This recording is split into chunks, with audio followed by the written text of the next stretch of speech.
ہر طریقے سے دباؤ، ہر طریقے سے دباؤ، اور سامنے والی پارٹی اگر کچھ پروٹیسٹ کرتی ہے، کچھ ریئیکشن کرتی ہے، تو اس پہ غداری، دہشت گردی اور اس طرح کے پرچے آپ کاٹ دو. انسان کے اوپر حملہ ہو اور وہ خود اپنے حملے کے لیے ہی ایف آئی آر نہ کٹا جب سکے. ایکس پرائم منسٹر کے ساتھ یہ ہو رہا ہے کہ وہ اپنی مرضی کی ایف آئی آر نہیں کٹوا سکتا، عام آدمی کا کیا حال ہوگا؟ مجھے حقوق اور یہ ریپبلک اور یہ ساری چیزیں اور یہ لفاظیاں جو ہے نا، انہوں نے مجھے 2 سے 3 دفعہ فون کر کے کہا بیٹا تم اس میٹر سے دور رہنا. تو کچھ 2% کا رائٹ تو آپ کے پاس ہو.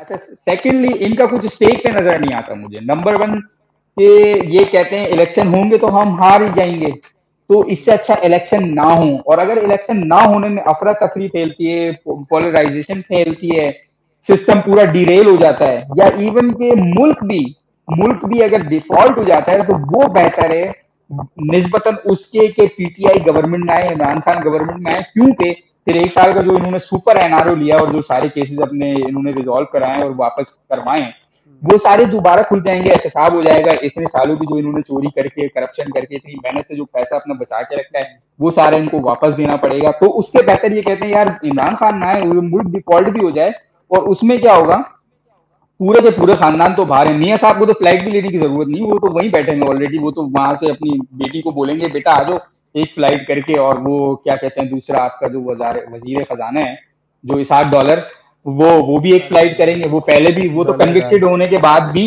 ایک فلائٹ لے کے چلا گیا تھا، وہ بھی چلے جائیں گے. تو ان کا اسٹیک پر کچھ نہیں، کیونکہ ان کے بزنس بھی باہر ہیں، بینک اکاؤنٹس باہر ہیں، دولتیں باہر ہیں، اپارٹمنٹس باہر ہیں، پراپرٹیز باہر ہیں، ایچ اینڈ ایوری تھنگ ان کا باہر ہے، خاندان پورے باہر ہیں.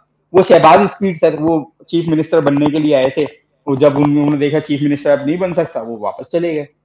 اسٹیک پر کچھ نہیں ہے، لیکن یہ کچھ لوگ جو ہیں ان کو سمجھ نہیں آ رہا. مجھے نہیں سمجھ آتا کہ یہ کیوں سمجھ نہیں آ رہا.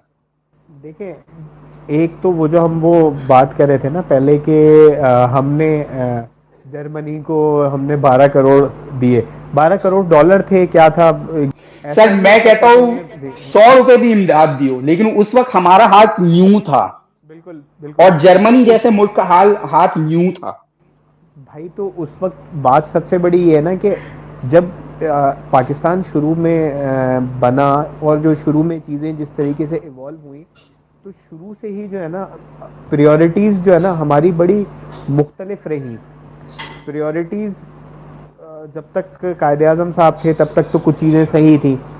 کتنے سال تھے؟ 1 سال تھے وہ. 1 سال میں کیا ہوتا ہے؟ ہاں، کچھ نہیں ہوتا. مگر وہ ایک تو وہ جو ہمارے یہاں شروع سے بات کری جاتی ہے نا کہ لوگ ہر کوئی پاور کا بھوکا رہا ہے، یہ وہ. ہم بہرحال ہم اس ڈیبیٹ میں نہیں جاتے ہیں، آلدو اگر کریں تو ہم تاریخ کے حوالے سے بھی چیزیں ڈسکس کر سکتے ہیں، اس پہ نہیں پڑھتے. مگر ہم جنرل پریورٹیز کی بات کرتے ہیں. جا بھی نہیں سکتے نا سر، آپ کو پتہ ہی ہے وہ ہاں لبرٹی نہیں ہے. ہاں، ہمارے یہاں جو ہے نا پرابلم سب سے بڑا یہ رہا کہ ہماری پریورٹی جو ہے نا، پریورٹی میں تعلیم اوپر رہی نہیں، پروگریس کبھی اوپر رہی نہیں.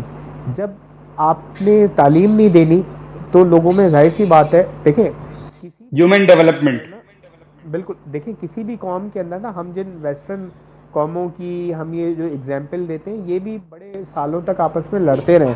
اگر صحیح. فرینکلی اگر تاریخ اگر ان کی دیکھیں، جیسے پازیٹیوزم اگر آپ نے فلسفی یا اور چیزیں فالو کری ہوں تو پازیٹیوزم، پوسٹ پازیٹیوزم جو ہے یہ کیا ہے؟ یہ فرانس میں جو ریولوشن آیا یہ بہت تو یہ فرینچ ریولیوشن 17 جی. سینچری میں آیا.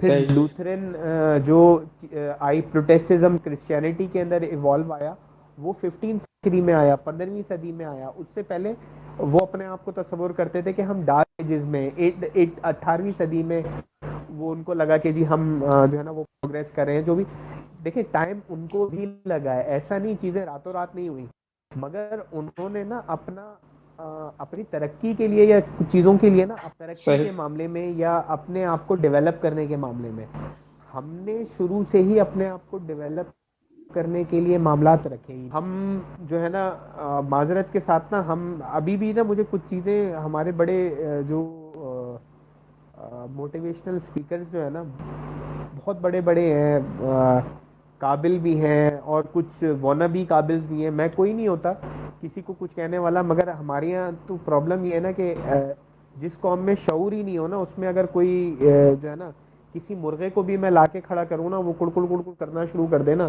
اور لوگوں کو اس کی ادائیں اگر پیاری لگنے لگ جائے نا، تو وہ کہا یار کیا، کس انداز سے اس نے بانگ دی ہے، کس انداز سے اس نے اذان دی ہے، واہ یار مرغے صحیح شریف ہو، مرغے موٹیویشنل اسپیکر بن جاتے ہیں. تو وہ کسی کی وہ بات نہیں کر رہا، تو ہمارے یہاں شعور ہی نہیں ہے، تو اس وجہ سے لوگ اس میں آ جاتے ہیں.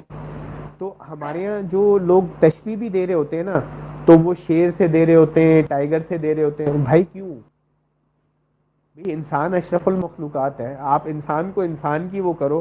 نہیں، شیر سے تسبیح دے رہے ہوتے ہیں اکثر، جو بات بھی کر رہے ہوتے ہیں شیر کی طرح یہ، اور چیتے کی طرح یہ، اور جو ہے نا ٹائیگر کی طرح یہ، ولف کی طرح یہ. او بھائی، ایک اچھا بھلا انسان ہے، اس کو کیوں جانور بنانے پہ تلے ہوئے ہو؟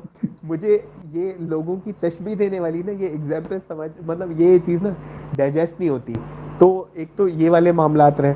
پھر دوسرا وہی ڈیولپمنٹ کی، اگر جیسے ہم بات کر رہے تھے نا کہ ڈیولپمنٹ کے ہم نے وہ ڈیولپنگ اپروچ نہیں رکھی. دیکھیں کسی بھی قوم کے اندر نا، جو پہلے ہم حاصل کرتے ہیں علم، سوری تعلیم حاصل کرتے ہیں یعنی، اور پھر شعور جو ہے نا، علم آتے آتے تعلیم، جو نارملی ہم پڑھائی ہے یہ کیا ہے، یہ تعلیم ہے. تعلیم ہم نے حاصل کر لی، تعلیم کا رجحان آ گیا، مگر علم آنے میں نا سالوں لگ جاتے ہیں، ایون صدیاں لگ جاتی ہیں. تو ہمارے ہاں تو تعلیم ہی حاصل کرنے کا کوئی کانسیپٹ نہیں ہے، یا اس کے اوپر اتنی اہمیت نہیں ہے. تو ہمارے اندر علم یا شعور آنے میں کتنا ٹائم لگے گا، اب آپ اس سے خود اندازہ لگا سکتے ہیں.